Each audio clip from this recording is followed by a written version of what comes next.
안녕하세요. 제이엠비입니다. 지난번 영상, 잘린 거 이어서 계속 포트폴리오에 대해서 한번 얘기해 보겠습니다. 단순하게 지수에 투자, 방어적인 포트폴리오를 하려면 가장 좋은 방법 중에 하나죠. 어차피 모든 등락의 기준 자체가 지수기 때문에 나스닥이나 S&P 500 이런 지수에 투자하는 QQQ, 스파이 아니면 뭐 조금 공격적으로 간다 나는 그럼 TQQQ 이런 걸로 가는 거죠. 3배 레버리지 이용해서. 그래서 이런 지수에 투자를 해서 S&P랑 단순하게 S&P 500이랑 나스닥 나눠 놓고 뭐 채권 TLT 같은 거 나눠놔도 아주 좋은 포트폴리오가 되는 거죠. 이런 식으로 할 수도 있고, 다양한 섹터에 투자한다. 뭐 보면 결국은 섹터에 투자하는 거죠. 예를 들면 이제 IT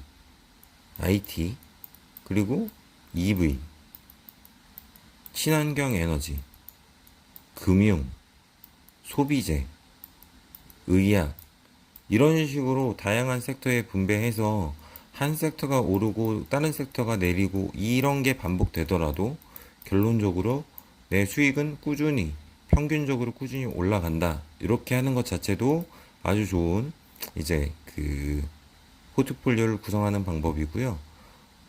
이렇게 함으로써의 이득은 결국에 섹터별 투자로 인해서 동시 등락을 피해서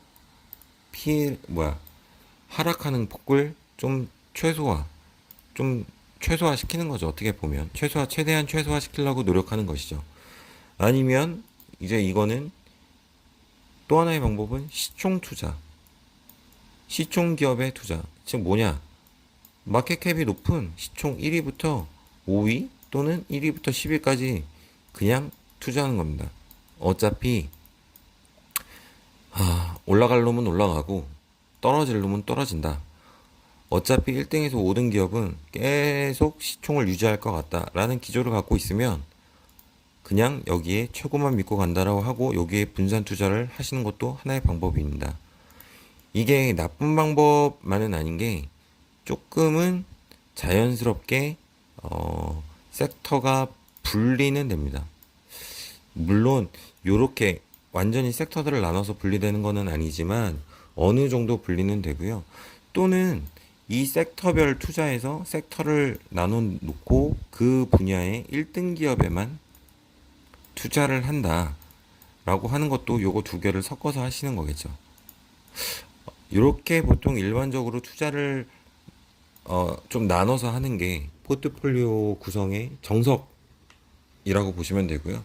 근데 하지만 이 정석이 되기 위해선 기본 전제가 적정한 자산의 배분, 기본적으로 채권, 주식, 부동산 요렇게 분배를 하는 것 자체를 기본적인 포트폴리오의 전제 조건이기 때문에 요게 없이 그냥 다양하게 지수, 섹터, 시총 기업에만 투자를 하게 되면 결론적으로 말하면 이건 엄청나게 공격적인 투자가 되는 겁니다. 제가 가진 자산 자체를 전부 주식에만 몰빵하는 거기 때문에 주식 시장이 내려왔을 때의 답이 없거든요. 어쨌든 아무리 안정적인 주식이라 하더라도 어, 주식 시장이 폭락이 오게 되면 여기 안에 시장 안에 있는 주식들은 전부 폭락을 하기 때문에 제가 갖고 있는 자산 가치 전부가 떨어지게 되는 겁니다. 그래서 최소한의 이 주식 투자를 100%할 때는 아무래도 어느 정도의 현금 또는 대출로서 어느 정도의 한 4분의 1, 3분의 1 이 정도를 커버할 수 있는 이제 현금을 보유할 수 있어야지만 조금 그래도 포트폴리오다운 포트폴리오가 되지 않을까 싶습니다. 그래서 저는 개인적으로는 투자를 할 때, 그림을 다시 그리면, 주식에 100% 투자하고 있습니다. 저는 공격적으로 가야 최단기간 내에 1억을 일단 만든다는 생각을 가지고 있기 때문에 공격적인 투자 방법을 택했고요. 여기서 한 제가 생각하는 1억이 되기 위해서 원금이 모일 만한 주식에서 한 요 정도 4분의 1에서 3분의 1 정도, 3분의 1에서 4분의 1 정도는 제가 신용대출이나 아니면 마이너스 통장에서 요 금액을 감당할 수 있을 정도로 투자를 해서 주가 폭락이 왔을 때, 주식시장 폭락이 왔을 때 어느 정도 기준선을 잡고 요 밑에서 매입해서 요 시기를 다시 본전이 되거나 아니면 수익을 보는 시기를 조금 당길 수 있게끔 만들어 놨습니다. 그래서 그걸 기반으로 이제 매달 얼마를 투자하겠다 아니면 초반 자본금을 잡았고요. 그러니까 100% 공격적이긴 하나 어느 정도의 그 안전장치라고 해야 되나? 안전장치를 좀 가져다 준 거라고 보시면 됩니다. 이런 거 생각 안 하면 어떻게든 영끌해서 그냥 1억 바로 투자해서 더 불릴 수도 있는데, 근데 그렇게 했을 때는 요 폭락장이 왔을 경우에 그 시간을 감당을 못할 수 있을 것 같아서 이렇게 했습니다. 요거에 대해서는 제가 지난번에 적립식 매수에서 왜 적립식 매수가 좋은가에 대해서 한번 얘기를 했으니 오른쪽 배너를 보시고 안 보신 분들은 한번 봐주시고 생각을 말해 주시기 바랍니다. 그래서 개인적인 생각은 어찌됐든 포트폴리오라는 건 일단 경제학자들이나 많은 분들이 어, 하는 이유는 있을 거예요. 왜냐면 그만큼 안전하니까. 그리고 그동안에 지금 기준으로 과거에 그래왔으니까 통계학적인 자료를 가지고 얘기를 하는 거겠죠. 그래서 어느 정도의 정석은 있으나 사실 앞으로의 위기는 어떤 것을 기준으로 해서 올지 모르기 때문에 저는 채권에 나누거나 아니면 현물을 해 나누기보다는 이런 레버리지를 가지고 일부를 커버할 수 있는 주식의 100% 공격적인 투자 방법을 세웠고요. 좋은 포트폴리오란 어떻게 생각하느냐에 대해서 제 생각은 제일 좋은 거는 수익률입니다. 가장 좋은 수익률을 가지고 있고 최소한의 MDD, 맥스 드로우다운이라고 해서 기존에도 보여드렸는데 최고에서 떨어질 때 등락 폭이 자 최고점 대비 최저점이 몇 프로인가? 이게 낮으면 1%다, 10%다 했을 때 당연히 낮은 게 좋겠죠. 왜냐면 그만큼 회복하는 기간도 빨리 되고 올라가는 기간도 많을 테니까요.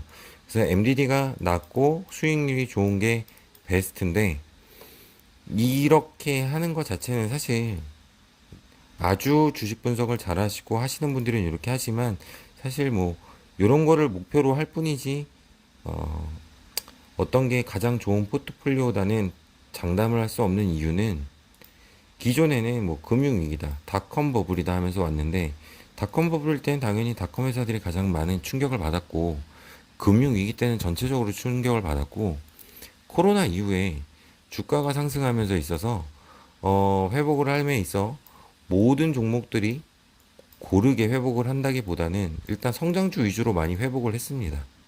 그렇기 때문에 다음번에 어떤 위기가 왔을 때 또 똑같이 성장주 위주로 회복을 할까? 아니면 금융주 위주로 회복을 할까? 가치주 위주로 회복을 할까? 이거에 대해서는 누구도 정답을 말할 수는 없거든요. 단지 과거 시점에 어떤 기준들을 가지고 데이터와 기준을 가지고 이렇게 될 것이다라고 예측을 하는 거고, 사실 코로나 이후에 이게 기존의 방법 그리고 예측한 것과는 많이 달랐기 때문에 사람들이 말하는 경제학자들이 얘기하는 뉴 노말이라고 얘기를 하죠. 새로운 노말입니다. 새로운 평범함이기 때문에 앞으로도 이런 게 또 없다고는 장담을 못하기 때문에 이 베스트를 맞출 수 있는 방법은 쉽지가 않겠죠. 그래서 보통 대부분들이 말하는 거는 심신 안정을 위해서 본인이 잘 아는 기업에 투자하라. 결국 이거죠. 본인이 주변을 봤을 때 많이 쓰는 제품, 많이 활용하는 제품, 많이 보는 제품, 많이 듣는 제품에 투자하라. 예를 들면 뭐 애플의 아이폰, 요즘에 아이폰이 뭐 많으니까요. AAPL, 그리고 뭐 스타벅스, 아마존, 테슬라, 뭐 이런 게 있죠. 그리고 마이크로소프트도 분명히 있고요. 이런 기업들, 잘 아는 기업들에 투자를 해라 라고 하는데 뭐 유튜브는 하시는 분들은 얻어보도 있을 테고요. 사진이나 동영상 편집 때문에. 결국에 이거를 보면 분산된다기보다는 그 섹터별로 분산된다기보다는 결국에 잘 아는 것들은 나중에 시총을 한번 비교해 보시면 대부분이 미국 주식 시총 20위 안에 머무는 것들이 잘 아는 기업이 되게 됩니다. 그래서 시총에 투자하는 것도 결국 요거를 얘기하는 거고, 많이 쓰는 제품, 좋은 제품에 투자하는 게 결국 미래 가치를 보는 거기 때문에 이런 식으로 투자를 하는 것도 하나의 방법이 될 것 같습니다. 안녕하세요, 제이엠비입니다. 지난번 영상 잘린 거 이어서 계속 포트폴리오에 대해서 한번 얘기해 보겠습니다.